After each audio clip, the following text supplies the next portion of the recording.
Bucket!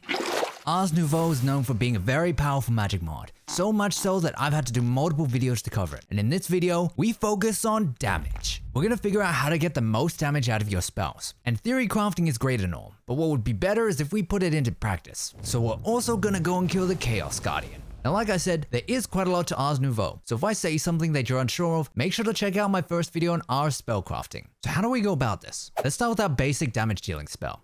Harm. On its own, it's nothing exciting. So how do we increase the damage? We can augment it with Amplify, but we can only add up to 2. And each Amplify looks like it only increases the damage by about 40%. So I mean, we would get more out of it if we simply just used another Harm glyph instead of Amplify, right? Now the thing is, even though we can create a lot of damage on paper, it doesn't quite work out that way in practice. Have you ever noticed that when you spam your sword on a mob, it doesn't really work? What I mean by that is it'll only take damage every so often despite your spamming. So there's a period of time where the mob becomes invincible, and these are what we call iframes. And the issue is, the same thing will happen to our spell. Because of this mechanic, only one source of damage is actually going to damage our target. That means that even if we add more harm glyphs or split glyphs, we're going to be dealing the same amount of damage. But that doesn't mean there's nothing we can do about this. Firstly, if you're happy with changing configs, the glyph of Nullify Defense from Ars Elemental will straight up ignore iframes, but this glyph is disabled by default, so you have to enable it yourself. Otherwise, in allthemods 10, we can use the Rage Glove. So with the Rage Glove, any damage that you deal within 8 seconds of the last will increase your damage by 15% at the highest level. But keep in mind that the Rage Glove also increases the damage that you take as well. So now with the Rage Glove, compared to 1 harm glyph, you can see that 9 harm glyphs allows us to do significantly more damage with each consecutive cast. So by using the Rage Glove, we can increase our damage by increasing the amount of harm glyphs in our spell. So how do we take advantage of this? Let's pretend we're in the early game. I have a fresh Rage Glove, which is only giving me a 6.8% damage increase for every consecutive attack. I've also got a novice spellbook here, and we're going to be using Touch Cut. Cut doesn't do a lot of damage, but this glyph doesn't cost any mana, so it's a good one to combo with the Rage Glove. With our spell, we've managed to fit in 9 attacks, but we're only using 5 mana. Just look how fast we can deal damage, and we're barely using any mana. I could even craft a Ring of Lesser Discount to make this spell free. But let's go back to our big spell.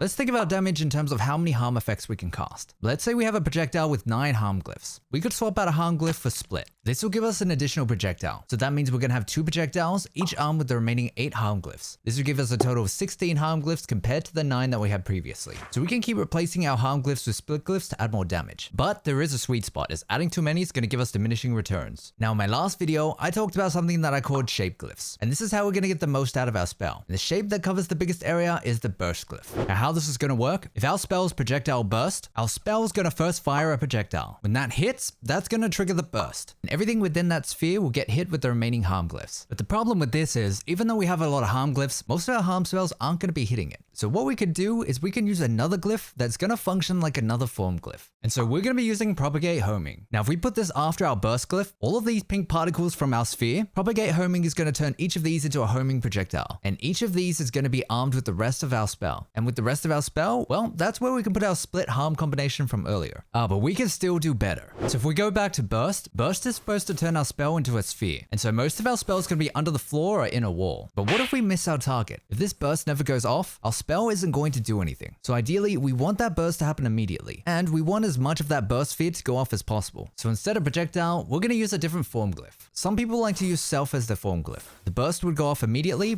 but half of it will still happen below the floor. However, overhead is going to instead target the block above us, meaning that we're going to get more of our burst sphere out of the ground. After that, it's a matter of balancing the number of AoEs to your burst versus the number of split harms. Now the problem with this spell is that we might be maximizing our damage a little too much. So we already know from our last video that we can get 389 casts from a burst with 3 AoE. On an unobtainium spellbook, that's going to leave us with 15 glyphs. So we're going to have Propagate Homing, and then let's say we do 7 splits and 7 harms. 7 splits will give us 8 projectiles. That's 8 projectiles from each of the 389 casts, meaning that our spell is going to cast 3,112 projectiles. That's a lot of projectiles, and we haven't even properly min-maxed. Whilst it's true that you'll generally get more projectiles by adding more AoE glyphs to burst compared to adding more split glyphs to Propagate Homing, that's also the problem, because we can keep going higher. I mean, let's say we augment burst with 14 AoEs. At most, that's going to give us 15,515 projectiles. But adding on the 1 split glyph, that's going to give us 31,030. In fact, let's see what happens when I cast a spell.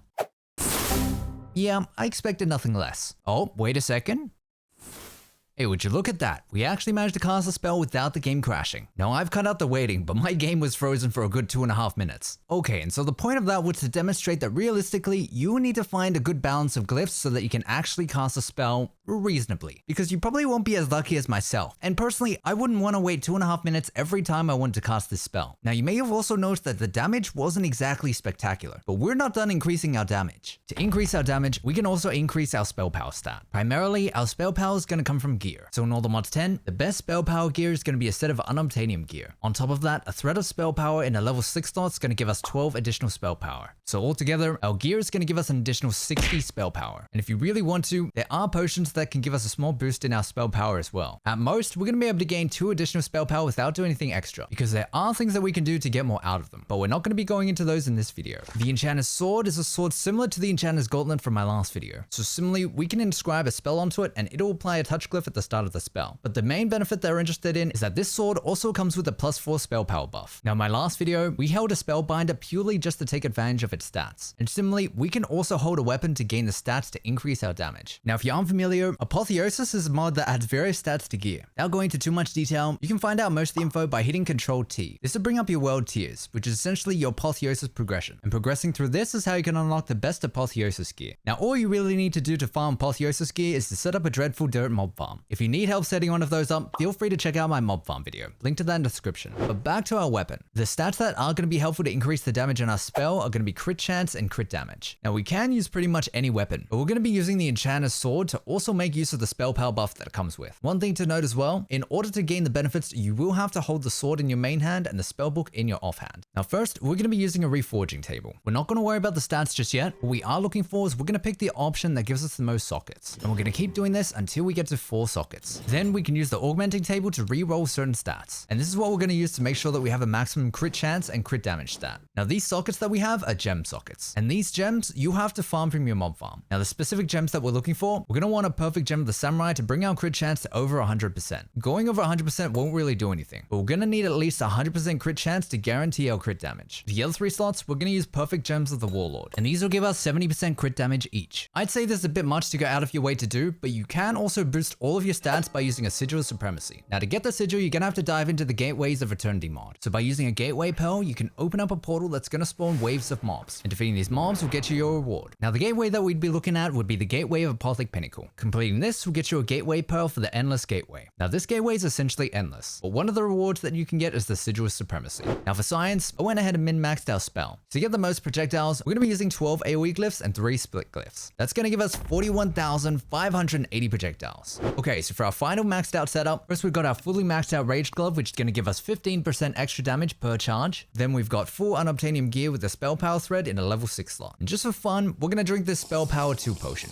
Okay, now holding the sword in our main hand, spellbook in our offhand, let's see if our game survives.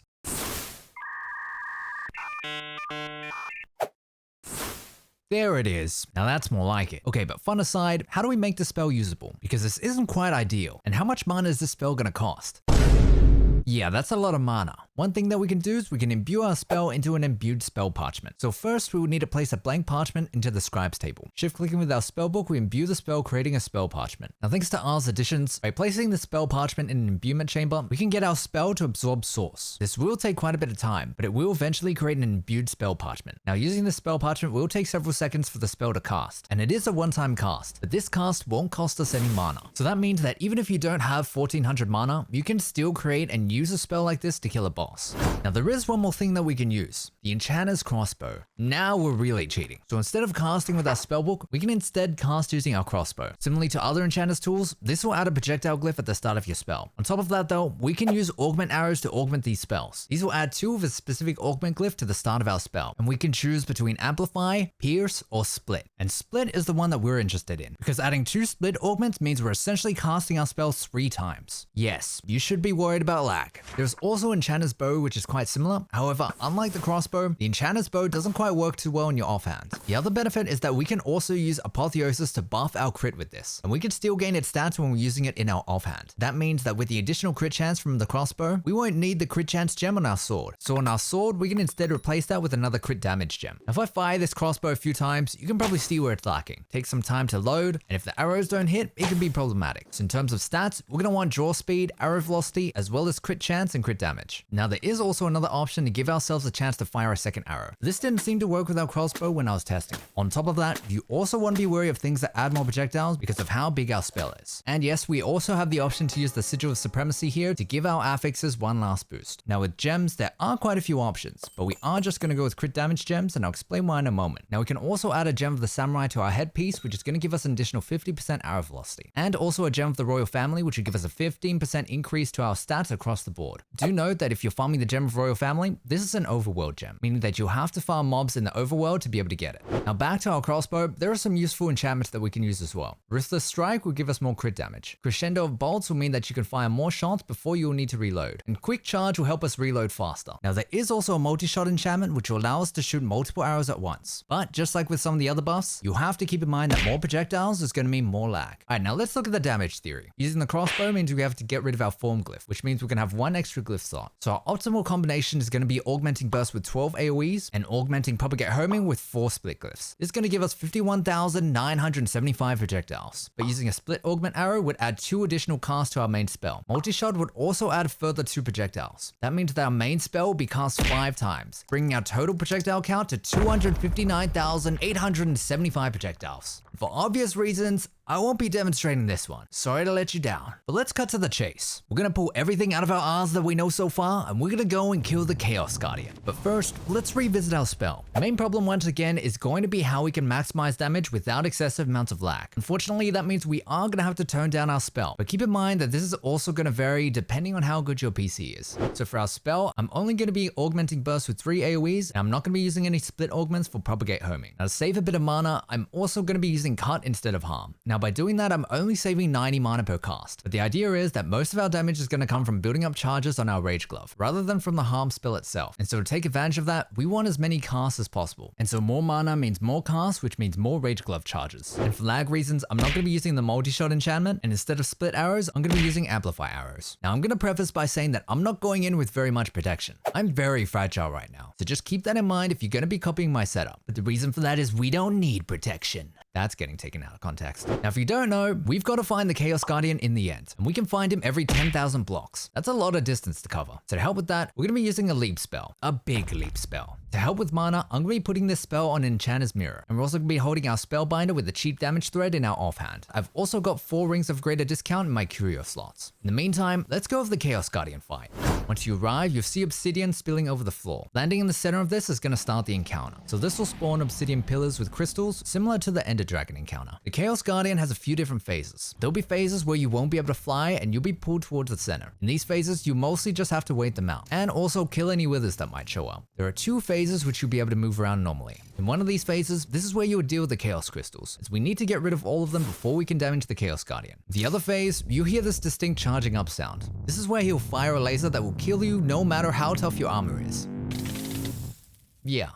Alright, now we're almost at where we need to be. I'm not too far off right now, but I'm going to be using this opportunity to save this location on a warp scroll. This will be for our emergency teleport spell that we can use during the laser phases. Now if you didn't know, you can set quick cast keybinds for your spells. I've got my teleport spell, my last spell slot, which I bound to one of my mouse buttons. And if fiddling with keybinds is too much for you, you can always just use the warp scroll. But of course, it is a one-time use. So this teleport spell will spawn a rune in front of you. So if we touch this rune while the warp scroll is in our hotbar, it's going to teleport us to this location. And it'll do all of that without consuming the warp scroll. So if I have this spell my Spellbinder, and I hear the Chaos Guardian charging up his laser, I just need to hold the Spellbinder and press my mouse button.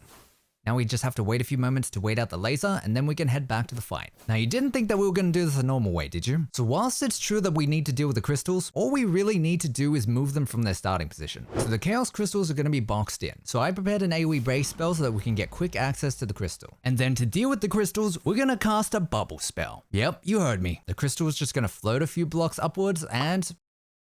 look at that, that's 1 crystal dealt with. But that was merely a demonstration. We're actually going to deal with all of the crystals with one spell. So I like to use Ray for our form glyph. This is like a ranged touch glyph. So it's ranged, but it's instant. Augmenting this with AoE glyphs will give it more range. Then we're going to use something similar to how we've been using shape glyphs, the chaining glyph. This is going to allow us to cast our spell on multiple similar targets. You can probably see where this is going. So for our spell to be able to jump to the next chaos crystal, we're going to need 9 pierce glyphs. And 1 AoE glyph will be enough to chain all of the crystals together. Magic. Fun fact, when you start the encounter, if you deal with the Chaos Crystals fast enough, the Chaos Guardian will only charge a shield halfway. And now, crossbow in your offhand, sword in your main hand, land your shots. Now I know that was pretty cool, but I absolutely got lucky with that last shot. I'm not even entirely sure why that one did so much damage, because normally it looks like this. And do note that even with this tiny version of our original spell, I'm still getting huge FPS drops. Now there were a bunch of other things that I wanted to go over, but oh boy, does Ars have a lot of things to cover. So look forward to some more Ars videos in the future, but in the meantime, I am planning on covering some of the newer mods that have just been added to allthemods 10. So if you want to make sure that you have the most detailed and up-to-date content in allthemods 10, make sure to subscribe to the channel. Like the video if you enjoyed it, and if you break your server, it's not my fault because I warned you. Other than that, thanks for watching, I'm Bucket, and I'll see you in the next one.